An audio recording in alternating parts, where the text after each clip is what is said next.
Dalam segmen seputar Nusantara ini, saya akan sharingkan ke sobat pemilih sekalian tentang kisah-kisah sejarah yang ada di seantero Nusantara ini, di masa kolonial dan perjuangan kemerdekaan dahulu. Kali ini saya akan sharingkan ke sobat pemilih sekalian tentang kisah 5 tokoh pribumi yang menjadi antek-antek atau kaki tangan Belanda pada masa penjajahan.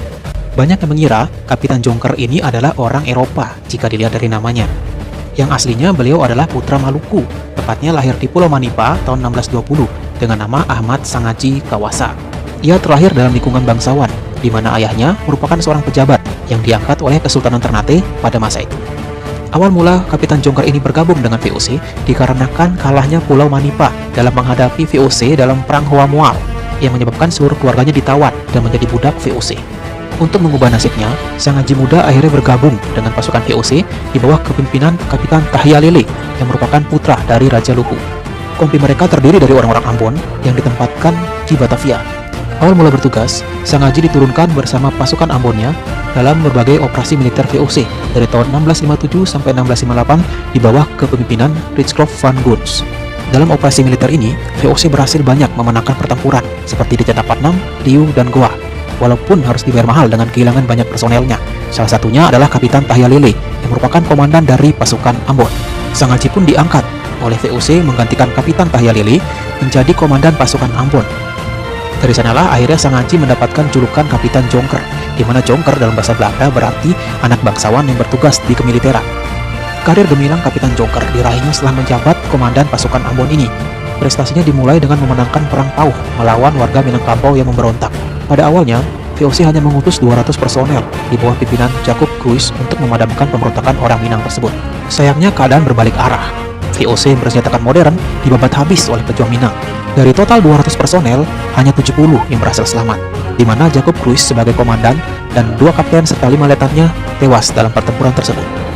5 bulan kemudian, bermaksud membalas kekalahannya atas orang Minangkabau, Gubernur Jenderal Chun Matsuyker kembali mengutus 300 personelnya berlaga di Pau. Kali ini pasukan tersebut terdiri dari 130 orang Bugis yang dipimpin oleh Arung Palaka, 100 pasukan Ambon yang dipimpin oleh Kapten Jonker, dan sisanya merupakan pasukan Belanda Totok yang dipimpin oleh Abraham Versprit. Berkat bantuan pasukan pribumi yang terdiri dari pasukan Bugis dan Ambon tadi, akhirnya VOC berhasil memadamkan pemberontakan orang Minang di Pau, menguasai daerah Ulakan pada tanggal 28 September 1666, dan 2 hari kemudian VOC berhasil merebut Pariaman dari orang-orang Aceh, di mana Kapitan Jonker diangkat menjadi panglima tertinggi di Pariaman saat itu. Dengan reputasinya yang berhasil memadamkan pemberontakan di Minang, Kapitan Jonker semakin dipercaya oleh VOC untuk memadamkan pemberontakan di berbagai daerah seperti Jambi, Palembang, Jawa Timur, dan Banten. Puncak karir Kapitan Jonker adalah berhasil menciduk Pangeran Tronojoyo, yaitu bangsawan Kerajaan Madura yang memberontak terhadap Sultan Amangkurat I, yang merupakan Sultan dari Kerajaan Mataram yang saat itu didukung oleh VOC. Tokoh pribumi lainnya yang berjasa bagi VOC adalah Arung Palaka. Beliau hidup seera dengan Kapitan Jonker. Lahir di Sopeng pada tanggal 15 September 1634, Arung Palaka merupakan pangeran dari Kerajaan Bone. Saat itu, Bone merupakan kerajaan bawahan dari Kerajaan Guatalo yang dipimpin oleh Sultan Hasanuddin. Kabarnya, Kerajaan Guatalo bertindak semena-mena terhadap bangsa Bone, di mana seluruh anggota kerajaan ditawan dan dijadikan budak oleh Kerajaan Guatalo. Salah satunya adalah Arung Palaka yang dijadikan pelayan di rumah Perdana Menteri Goa saat itu. Pada bulan Agustus 1660, Kerajaan Guatalo mempekerjakan paksa 10.000 warga Bone untuk menggali kanal di dekat Beteng Panakukang yang telah direbut oleh VOC pada waktu itu. Tidak terima dengan hal tersebut, Arung Palaka memutuskan melarikan diri dari Kerajaan Guatalo menuju Kerajaan Bone. Setelah itu ia menggalang koalisi dengan beberapa kerajaan bawahan Goa lainnya seperti Kerajaan Sopeng untuk melakukan pemberontakan terhadap Kerajaan Guatalo. Namun sayangnya, pemberontakan tersebut gagal dan Arung Palaka terpaksa harus kabur ke Buton lalu ke Batavia dengan bantuan VOC. Dari sinilah awal mula Arung Palaka bekerja sama dengan VOC untuk membebaskan Kerajaan Bone dari penindasan yang dilakukan oleh Kerajaan Guatalo. Lantas VOC tidak langsung percaya terhadap Arung Palaka. Beliau diuji terlebih dahulu untuk mengatasi operasi militer VOC yang lainnya, yaitu pemberontakan rakyat Minang di Pau. Seperti yang kita ketahui, pasukan yang dipimpin oleh Arung Palaka dan Kapitan Jonker serta beberapa pasukan Belanda lainnya berhasil memadamkan pemberontakan warga Minang di Pau. Bahkan mereka juga berhasil merebut daerah lainnya seperti Ulakan dan Pariaman, di mana Arung Palaka dijadikan raja di Ulakan.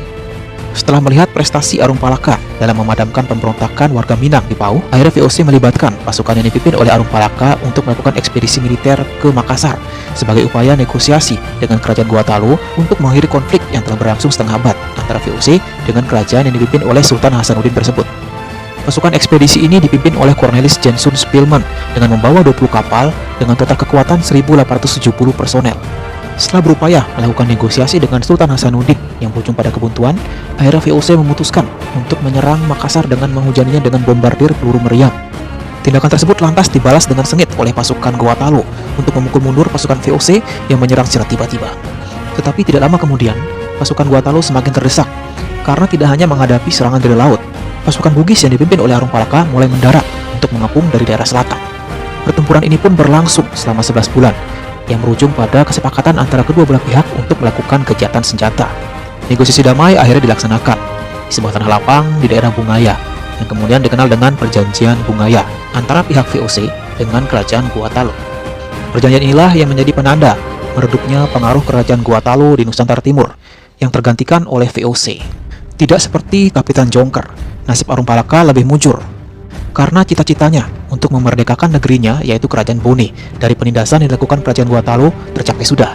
Pada tahun 1672, Arung Palaka akhirnya diangkat menjadi Raja Bone oleh Kerajaan Belanda. Pahlawan pribumi untuk Belanda lainnya adalah Tuloliu Herman Willem Datulong, pria kelahiran Manado, 12 Januari 1795. Pada awalnya, orang-orang Minahasa ini adalah orang-orang yang anti terhadap Belanda. Karena pada suatu ketika Belanda pernah meminta kepada warga Minahasa untuk menyediakan personel militer dari suku mereka, tetapi ditolak. Akhirnya meletuslah perang Tondano antara warga Minahasa dengan pasukan Belanda yang berujung terhadap kekalahan warga Minahasa. Dari sinilah warga Minahasa terikat kontrak dengan Belanda untuk menyiapkan personel militer dari suku mereka yang akan diturunkan dalam berbagai operasi militer Belanda di pelosok Nusantara. Salah satu tugas warga Minahasa adalah membantu pasukan Belanda dalam Perang Jawa untuk menghadapi Pangeran Diponegoro yang memberontak terhadap Kesultanan Yogyakarta yang didukung oleh Belanda kala itu. Saat itu pasukan Minahasa dikenal dengan pasukan tulungan atau pasukan pertolongan. Dalam bahasa Belanda dikenal dengan Hulptroep. Untuk menghadapi Perang Jawa ini, pasukan tulungan Minahasa melibatkan 1.421 personel yang dipimpin oleh Tuloliu Herman Willem Datulong. Dalam tugasnya beliau didampingi oleh 3 kapten. Salah satunya adalah Kapten Benyamin Sigar yang merupakan leluhur dari Menteri Pertahanan Republik Indonesia saat ini, yaitu Bapak Prabowo Subianto. Pasukan Minahasa ini berangkat ke Jawa pada tanggal 29 Maret 1829, yaitu masa akhir dari Perang Jawa. Tetapi pasukan ini memiliki kontribusi yang besar terhadap berakhirnya Perang Jawa pada tahun 1830. Pasukan tulungan Minahasa ini dikenal oleh pasukan Belanda karena kemampuannya yang luar biasa dalam situasi sulit dan genting, serta memiliki keunggulan dibandingkan tentara reguler kolonial. Mereka biasa ditugaskan sebagai pasukan gerak cepat dan intel. Sepak terjang pasukan yang dipimpin oleh Tuloliu Datulong ini mulai terlihat dalam pertempuran di Siluk, yaitu suatu daerah di barat Yogyakarta pada tanggal 17 September 1829, di mana dalam pertempuran tersebut Pangeran Diponegoro dibuatnya kalah telak. Setelah itu pasukan ini juga berhasil menangkap dan mengeksekusi kepala komandan senior pasukan Pangeran Diponegoro, yaitu Pangeran Ngabehi beserta 2 anaknya di daerah Kulon Progo. 2 bulan kemudian, pasukan tulungan sempat menyergap Pangeran Diponegoro di Pegunungan Gowong dan berhasil merebut tombak pusaka beliau. Untungnya Pangeran Diponegoro saat itu berhasil lolos dari kepungan pasukan ini. Sejak saat itu, Belanda membentuk 5 unit pasukan gerak cepat yang terdiri dari pasukan tulungan ini untuk terus memburu Pangeran Diponegoro dari Pegunungan Gowong sampai Banyumas, hingga akhirnya lokasi Pangeran Diponegoro diketahui dan berhasil didesak untuk melakukan negosiasi di daerah Magelang oleh Jenderal Hendrik Marcus de Kock, pimpinan pasukan Belanda kala itu. Sialnya Belanda menggunakan siasat licik kala itu dengan menangkap Pangeran Diponegoro saat melakukan negosiasi pada tanggal 28 Maret 1830. Dengan tertangkapnya Pangeran Diponegoro ini, maka berakhir pula Perang Jawa yang telah berlangsung selama 5 tahun.